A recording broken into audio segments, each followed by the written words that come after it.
St. Augustine's Confessions, Book 2. Confessions 1. I must now carry my thoughts back to the abominable things I did in those days, the sins of the flesh which defiled my soul. I do this, my God, not because I love those sins, but so that I may love you.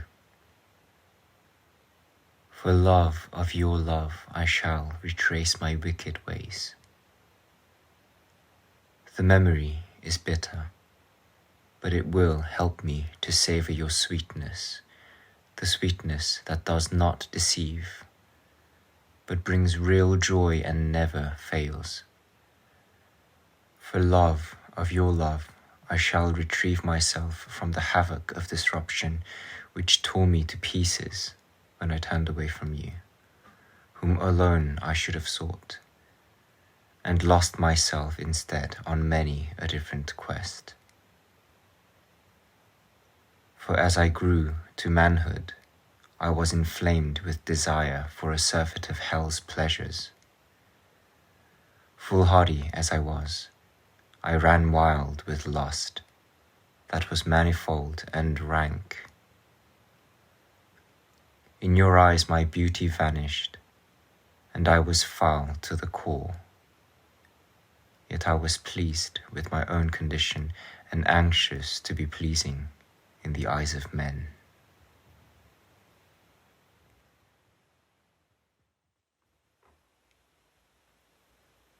Confessions 2. I cared for nothing but to love and be loved. But my love went beyond the affection of one mind for another, beyond the arc of the bright beam of friendship. Bodily desire, like a morass, and adolescent sex welling up within me, exuded mists which clouded over and obscured my heart, so that I could not distinguish the clear light of true love from the murk of lust. Love and lust together seethed within me. In my tender youth, they swept me away over the precipice of my body's appetites and plunged me in the whirlpool of sin. More and more I angered you unawares. For I had been deafened by the clank of my chains, the fetters of the death which was my due to punish the pride in my soul. I strayed still further from you, and you did not restrain me. I was tossed and spilled, floundering in the broiling sea of my fornication, and you said no word. How long it was before I learned that you were my true joy. You were silent then, and I went on my way further and further from you, proud in my distress and restless in fatigue, sowing more and more seeds whose only crop was grief. Was there no one to lull my distress, to turn the fleeting beauty of these new-found attractions to good purpose and set up a goal for their charms, so that the high tide of my youth might have rolled in upon the shore of marriage? The surge might have been calmed and contented by the procreation of children, which is the purpose of marriage, as your law prescribes, O Lord. By this means you formed the offspring of our fallen nature, and with a gentle hand you prune back the thorns that have no place in your paradise. For your almighty power is not far from us, even when we are far from you. Or again, I might have listened more attentively to your voice from the clouds, saying of those who marry that they will meet with outward distress, but I leave you your freedom. That a man does well to abstain from all commerce with women, and that he who is unmarried is concerned with God's claim, asking how he is to please God, whereas the married man is concerned with the world's claim, asking how he is to please his wife. These were the words to which I should have listened with more care, and if I had made myself a eunuch for love of the kingdom of heaven, I should have awaited your embrace with all the greater joy. But instead I was in a ferment of wickedness. I deserted you and allowed myself to be carried away by the sweep of the tide. I broke all your lawful bounds and did not escape your lash, for what man can escape it? You are always present, angry and merciful at once, strewing the pangs of bitterness over all my lawless pleasures to lead me on to look for others unallied with pain. You meant me to find them nowhere but in yourself, O Lord, for you teach us by inflicting pain. You smite so that you may heal, and you kill us so that we may not die away from you.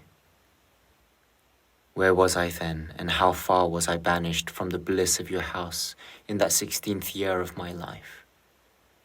This was the age at which the frenzy gripped me, and I surrendered myself entirely to lust, which your law forbids that human hearts are not ashamed to sanction. My family made no effort to save me from my fall by marriage. Their only concern was that I should learn how to make a good speech and how to persuade others by my words.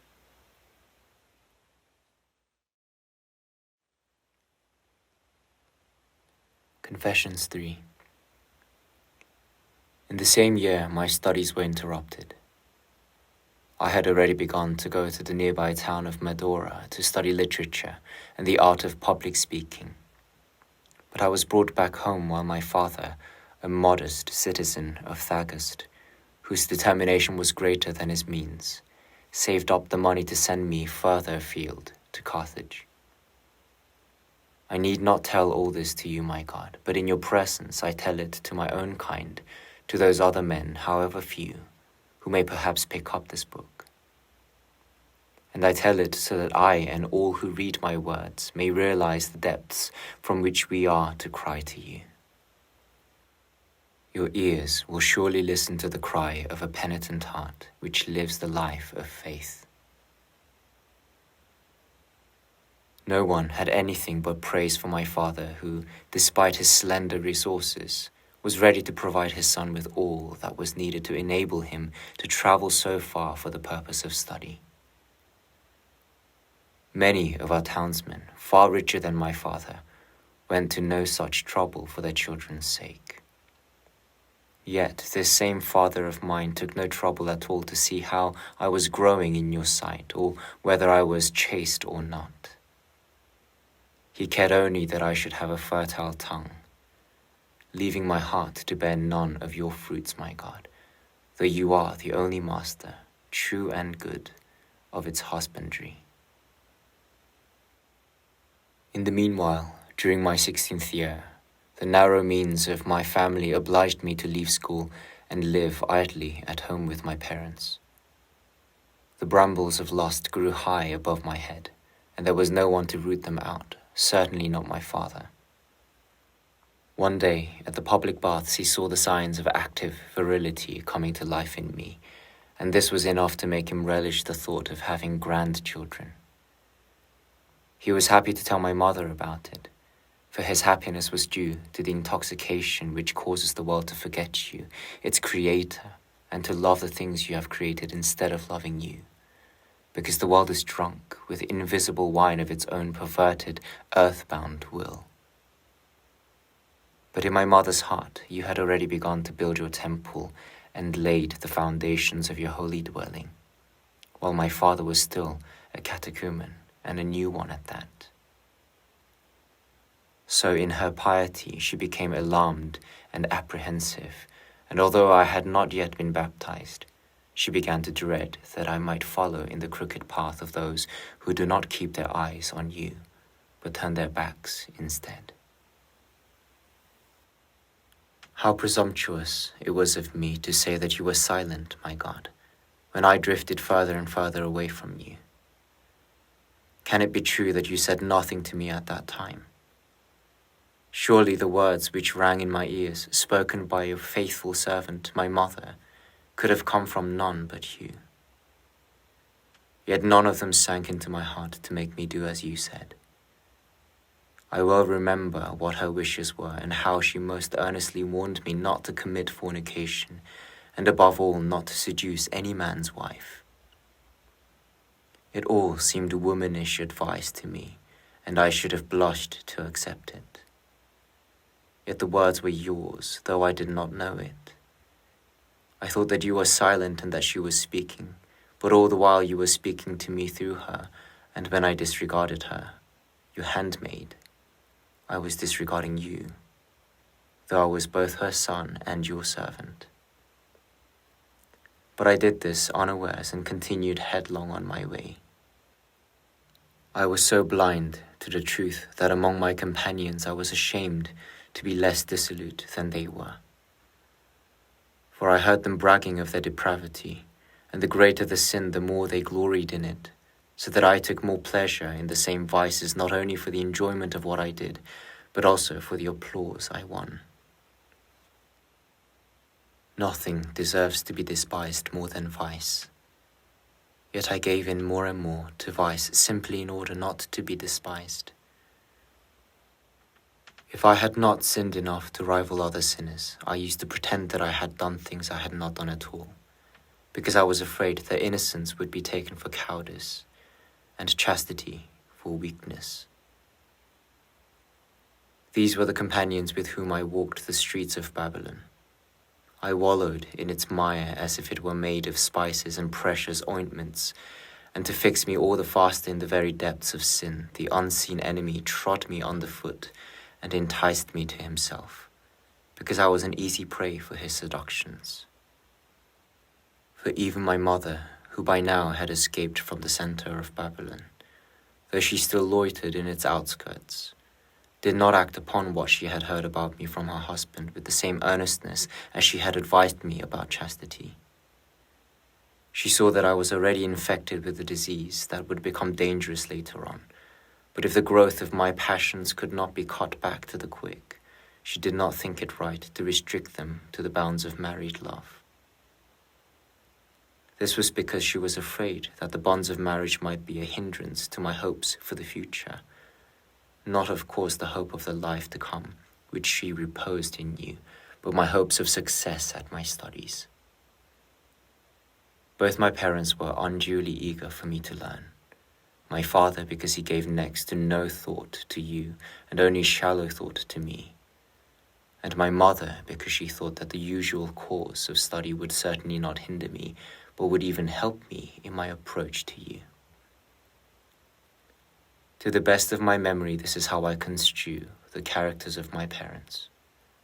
Furthermore, I was given a free rein to amuse myself beyond the strict limits of discipline, so that I lost myself in many kinds of evil ways, in all of which a pall of darkness hung between me and the bright light of your truth, my God. What malice proceeded from my pampered heart?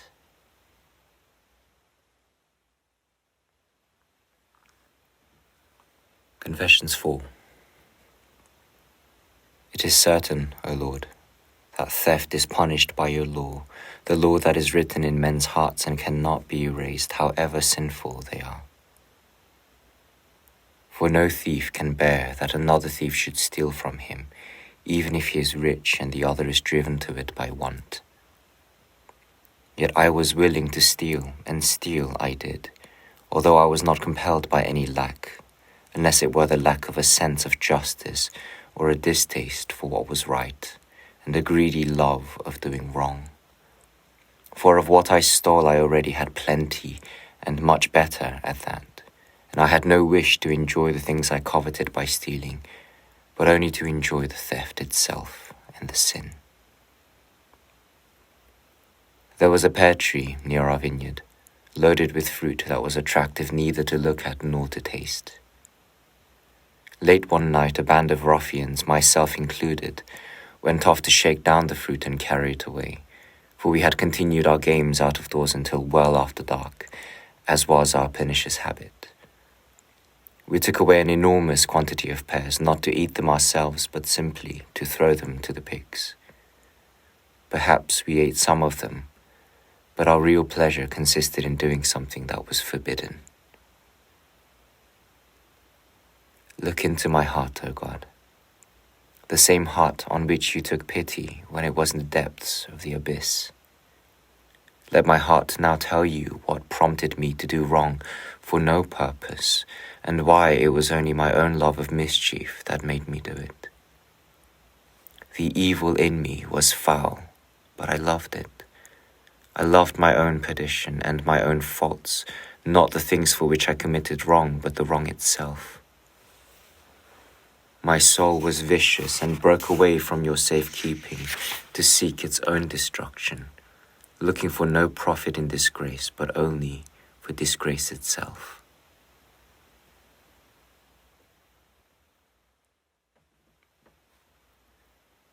Confessions 5.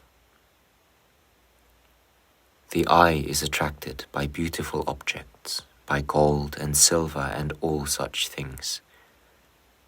There is great pleasure too in feeling something agreeable to the touch, and material things have various qualities to please each of the other senses.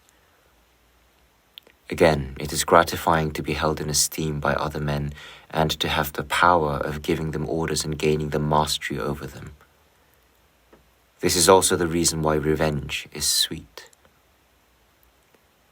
But our ambition to obtain all these things must not lead us astray from you, O Lord, nor must we depart from what your law allows.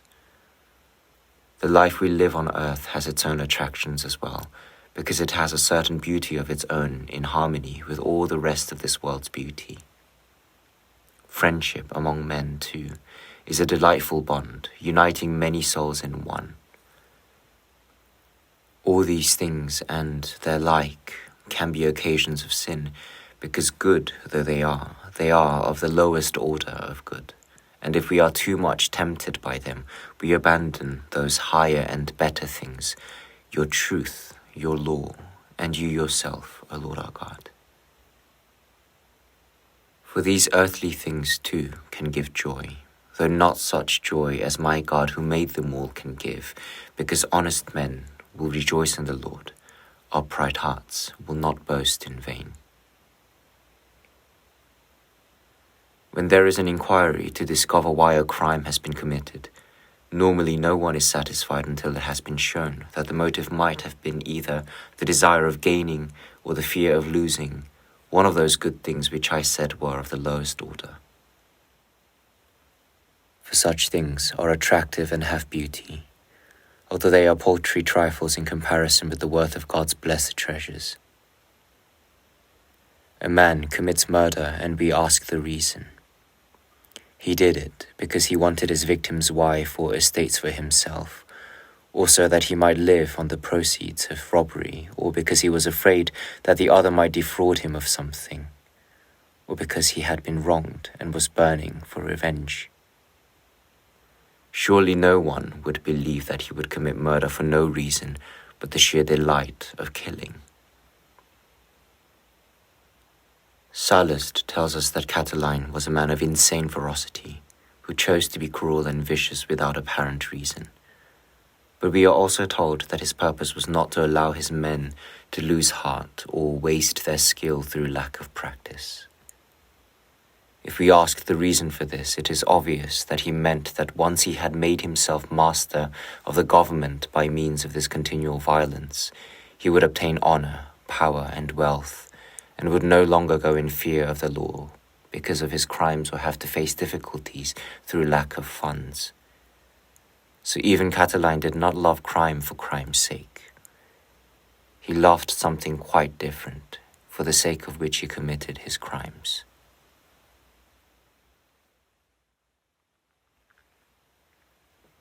Confessions 6. If the crime of theft which I committed that night as a boy of 16 were a living thing, I could speak to it and ask what it was that to my shame I loved in it. I had no beauty because it was a robbery. It is true that the pears which we stole had beauty because they were created by you, the good God, who are the most beautiful of all beings and the creator of all things, the supreme good and my own true good. But it was not the pears that my unhappy soul desired. I had plenty of my own, better than those, and I only picked them so that I might steal. For no sooner had I picked them than I threw them away and tasted nothing in them but my own sin, which I relished and enjoyed. If any part of one of those pears passed my lips, it was the sin that gave it flavor. And now, O Lord my God, now that I ask what pleasure I had in that theft, I find that it had no beauty to attract me. I do not mean beauty of the sort that justice and prudence possess, nor the beauty that is in man's mind and in his memory and in the life that animates him, nor the beauty of the stars in their allotted places, or of the earth and sea, teeming with new life born to replace the old as it passes away. It did not even have the shadowy, deceptive beauty which makes vice attractive. Pride, for instance, which is a pretense of superiority, imitating yours, for you alone are God, supreme over all. Or ambition, which is only a craving for honor and glory, when you alone are to be honored before all, and you alone are glorious forever. Cruelty is the weapon of the powerful, used to make others fear them. Yet no one is to be feared but God alone, from whose power nothing can be snatched away or stolen by any man at any time or place or by any means. The lustful use caresses to win the love they crave for. Yet no caress is sweeter than your charity, and no love is more rewarding than the love of your truth, which shines in beauty above all else. Inquisitiveness has all the appearance of a thirst for knowledge, yet you have supreme knowledge of all things. Ignorance, too, and stupidity choose to go under the mask of simplicity and innocence, because you are simplicity itself, and no innocence is greater than yours. You are innocent even of the harm which overtakes the wicked, for it is the result of their own actions. Sloth poses as the love of peace, yet what certain peace is there besides the Lord? Extravagance masquerades as fullness and abundance, but you are the full, unfailing store of never-dying sweetness. The spendthrift makes a pretense of liberality, but you are the most generous dispenser of all good. The covetous want many possessions for themselves, you possess all. The envious struggle for preferment, but what is to be preferred before you? Anger demands revenge, but what vengeance is as just as yours? Fear shrinks from any sudden unwanted danger which threatens the things that it loves, for its only care is safety. But to you nothing is strange, nothing unforeseen. No one can part you from the things that you love, and safety is assured nowhere but in you. Grief eats away its heart for the loss of things which it took pleasure in desiring, because it wants to be like you, from whom nothing can be taken away. So the soul defiles itself with unchaste love when it turns away from you and looks elsewhere for things which it cannot find pure and unsullied except by returning to you. All who desert you and set themselves up against you merely copy you in a perverse way. But by this very act of imitation they only show that you are the creator of all nature, and consequently that there is no place whatever where man may hide away from you. What was it then that pleased me in that act of theft? Which of my Lord's powers did I imitate in a perverse and wicked way? Since I had no real power to break his law, was it that I enjoyed at least the pretense of doing so, like a prisoner who creates for himself the illusion of liberty by doing something wrong, when he has no fear of punishment, under a feeble hallucination of power? Here was the slave, who ran away from his master and chased a shadow instead. What an abomination! What a parody of life! What abysmal death! Could I enjoy doing wrong for no other reason than that it was wrong?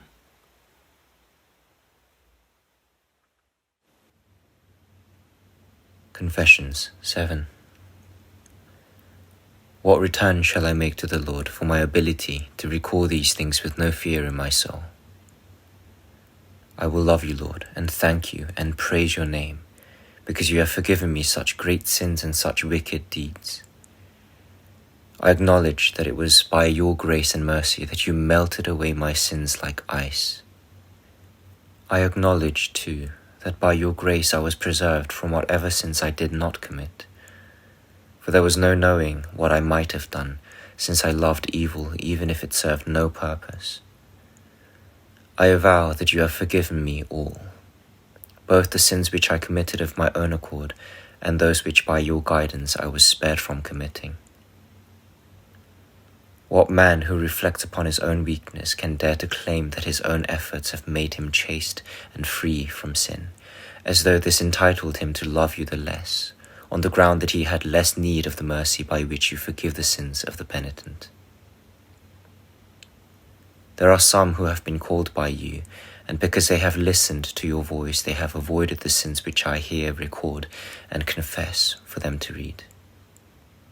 But let them not deride me for having been cured by the same doctor who preserved them from sickness, or at least from such grave sickness as mine. Let them love you just as much or even more than I do, for they can see that the same healing hand which rid me of the great fever of my sins protects them from falling sick of the same disease.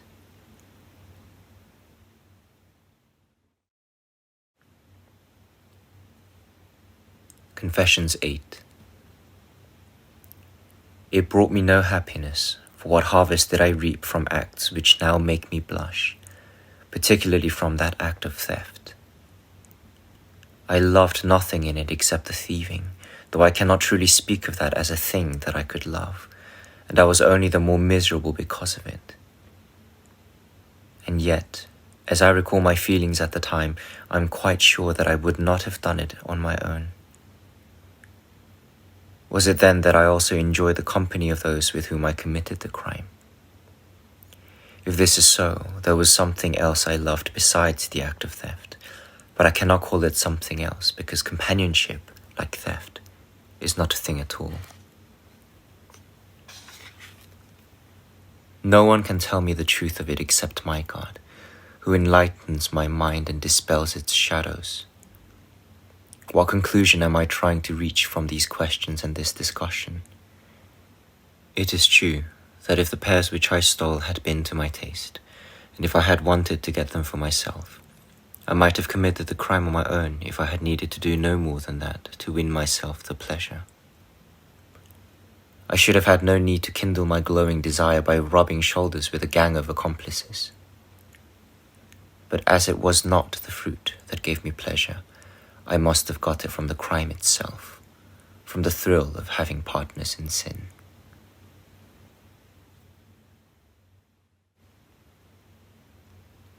Confessions 9.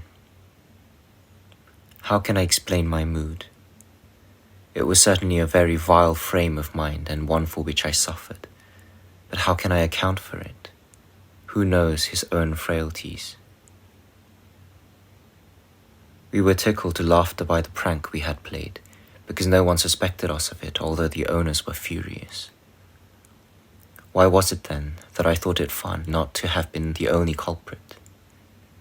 Perhaps it was because we do not easily laugh when we are alone. True enough, but even when a man is all by himself and quite alone, sometimes he cannot help laughing if he thinks or hears or sees something especially funny. All the same, I am quite sure that I would never have done this thing on my own. My God, I lay all this before you, for it is still alive in my memory. By myself I would not have committed that robbery.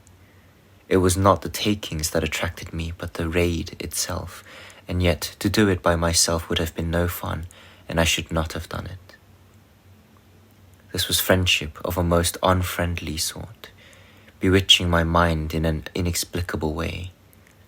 For the sake of a laugh, a little sport, I was glad to do harm and anxious to damage another, and that without thought of profit for myself or retaliation for injuries received. And all because we are ashamed to hold back when others say, "Come on, let's do it."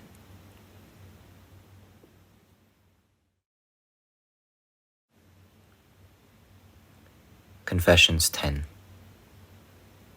Can anyone unravel this twisted tangle of knots? I shudder to look at it or think of such abomination. I long instead for innocence and justice, graceful and splendid in eyes whose sight is undefiled. My longings fills me, and yet it cannot cloy. With them is certain peace and life that cannot be disturbed. The man who enters their domain goes to share the joy of his Lord. He shall know no fear and shall lack no good. In him that is goodness itself he shall find his own best way of life. But I deserted you, my God. In my youth I wandered away too far from your sustaining hand and created of myself a barren waste.